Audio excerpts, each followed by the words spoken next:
The political weather forecast looks like a Category 5 socialist storm headed straight for America's Democrat-run cities. Yeah, and over in New York, out-of-state donors are cutting the big checks for far-left socialist Zohran Mamdani. More than $350,000 already, to be exact. And this is according to new campaign finance filings. But the virus isn't contained. His communist platform is metastasizing, and now Minneapolis is infected. 1. Build a Minneapolis that working people can afford to call home. 2. Protect our city from a hostile White House.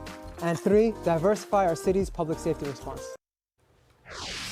That's a wannabe Mamdani mayoral candidate in Minneapolis, Omar Fateh, who also wants free everything, fight Trump on anything, and to DEI up everything and anything. Yeah, that's right. Socialism has made its way to the Midwest.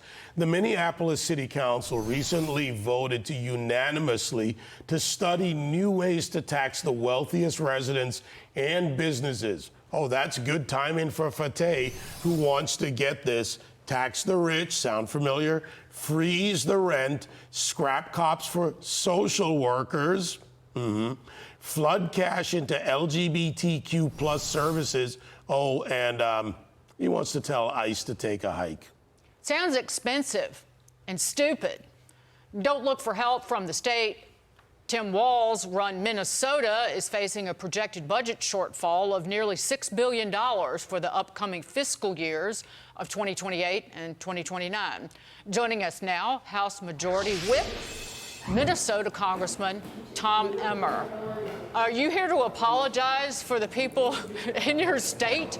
I mean, it is run by a governor nicknamed Tampon Tim for putting tampon machines in the boys' bathrooms. So, but I don't understand. Well, I understand the attraction of somebody like Mamdani because he is just a better grifter and a better con artist or charlatan than the current crop of Democrats that you have down in D.C. Well, great to be with you, Dagan, David. I will tell you, there's a reason why they call it the mini apple. Just like the citizens of New York City, the citizens of Minneapolis are going to have a choice to make.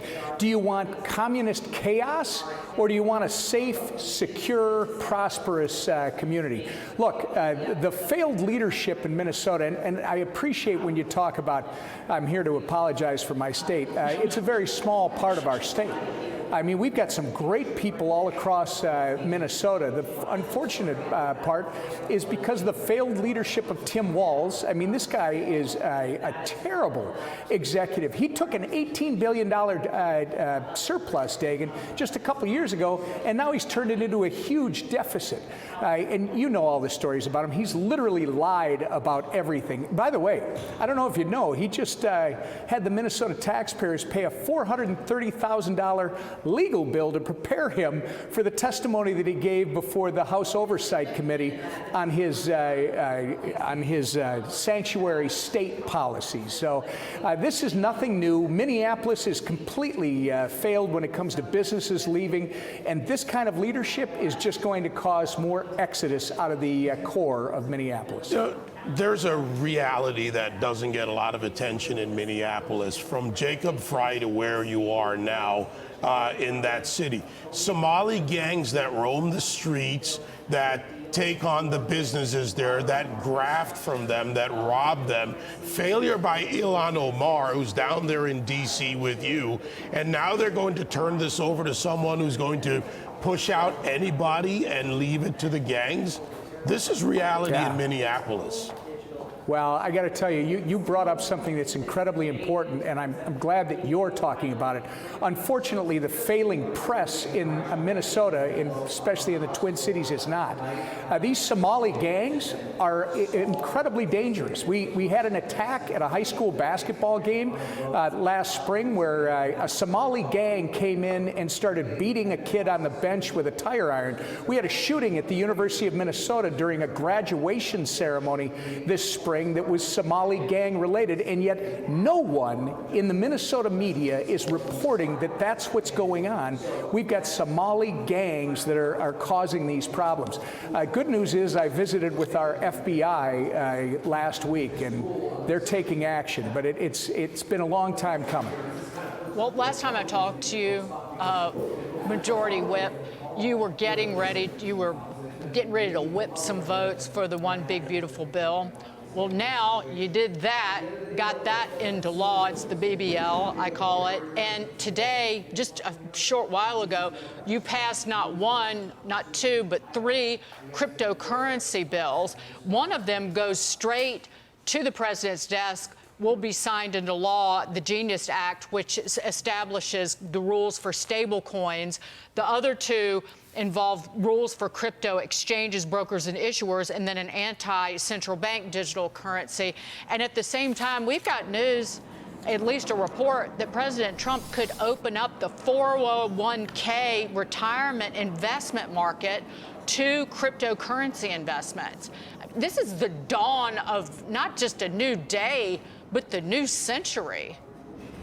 No, that's exactly right.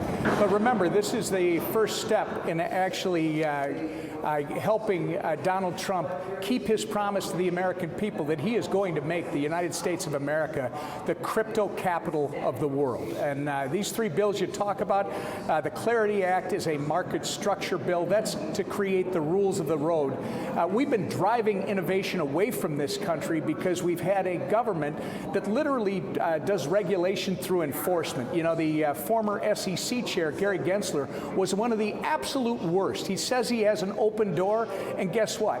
You come in and tell him what your idea is, and you're going to get an enforcement action and just incur all kinds of legal fees. This sets out who your regulator is, what you can expect when you invest in this country, and it's going to bring back the innovation into this country. The dollar-backed stablecoin bill, the Genius Act, Dagan, that is, to me, eventually I think it'll be important domestically, but it's more important to me right now because it's exporting U.S. dollars all around the globe. That cab driver down in Brazil that wants to do business with dollars, he can't right now. With a dollar-backed stablecoin, he can. That young woman in Africa that doesn't even have access to the financial system may now have an opportunity to participate in some of the greatest markets in the world. And obviously, the third one was the bill that I've been pushing for a long time.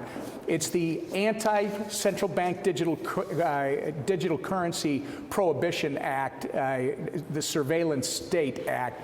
And none of this would be possible without the most pro-crypto president we've ever had, Donald J. Trump.